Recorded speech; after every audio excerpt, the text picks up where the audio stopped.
अस्सलाम वालेकुम व्यूवर्स, कैसे हैं आप सब लोग? खैर आफियत से हैं। उम्मीद करता हूँ आप खैर आफियत से होंगे।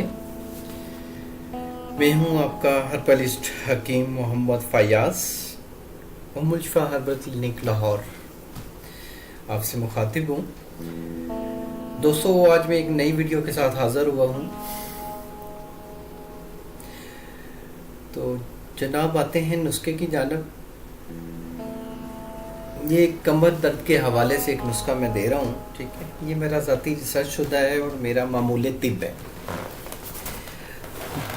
छोटा सा नुस्खा जान के इसको इग्नोर मत कीजिएगा, इसको आजमाएं, इसको चेक करें और कमेंट्स दें, मुझे फीडबैक दें, ताकि मैं जो ये काम कर रहा हूँ इसमें मुझे और ट्रस्ट हासिल हो और मैं और ज़्यादा लोगों की खिदमत कर सकूँ।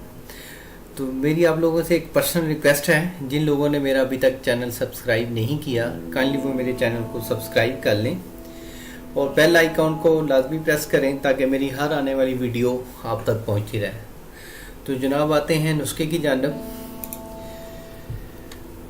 जिन लोगों का कमर दर्द है यूरिक एसिड की वजह से, कोलेस्ट्रॉल की वजह से, पट्ठों के खिंचाव की वजह से, ज़्यादा बैठने की वजह से, गर्मी खुश्की की वजह से, सर्दी खुश्की की वजह से, उनके लिए ये बेहतरीन नुस्खा है, ठीक। ये 40 साल से कम उम्र के अफराद भी इसको यूज़ कर सकते हैं, इससे ऊपर वाले भी यूज़ कर सकते हैं। तो जिन हजरात को ब्लड प्रेशर है वो तिब्बी मशवरा कर लें। ये नंबर मैंने दिया हुआ है, मशवरा करके फिर ये यूज़ करें।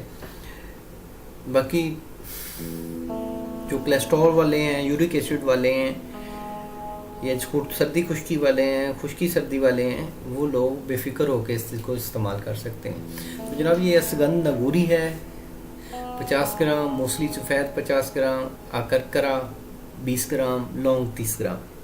तो ये तमाम अद्वियात को आपने ब्रीक करके मिक्स कर लेना है। मैं बताता चलूँ कि ये अद्वियात आपको हर्बल स्टोर से भी मिल जाएंगी, किसी भी अच्छे हर्बल स्टोर से मिल जाएंगी। पाकिस्तान में तो बहुत आसानी से मिल जाती हैं। जो लोग बाहर हैं, ठीक है, उनको बना के ये नुस्खा हम सेंड भी कर सकते हैं, वो इस नंबर पर रब्ता कर सकते हैं। तो जनाब ये चारा, जब ये तमाम अद्वियात ब्रीक करके इसका सफ़ूफ बन जाएगा, इसको मिक्स कर लेंगे, तो इसको महफूज रखें और सुबह शाम गाय के दूध के साथ 1 टेबल स्पून इस्तेमाल करें। इंशाल्लाह अल्लाह के फजल से कुछ दिन के इस्तेमाल से ही कमर के दर्द में अफाका होगा, सुस्ती कायली दूर होगी और जिनका सर भारी रहता है उनके लिए भी बहुत अच्छा यह नुस्खा है, ठीक है। तो बेफिक्र होकर इस्तेमाल करें, मेरा ज़ाती रिसर्च शुदा नुस्खा है, आप बेफिक्र होकर इस्तेमाल करें, इसका कोई साइड इफ़ेक्ट नहीं है। और लोगों को भी बताएं, कमेंट ज़रूर करें, शेयर ज़रूर करें। और मेरी ये वीडियो अच्छी लगी है, मेरा चैनल अच्छा लगा है, तो मेरे चैनल को ज़रूर सब्सक्राइब करें। आपसे इजाज़त चाहता हूँ, इंशाल्लाह नेक्स्ट वीडियो में आपसे मुलाकात होगी। शुक्रिया, जज़ाकल्लाह, अल्लाह हाफिज़।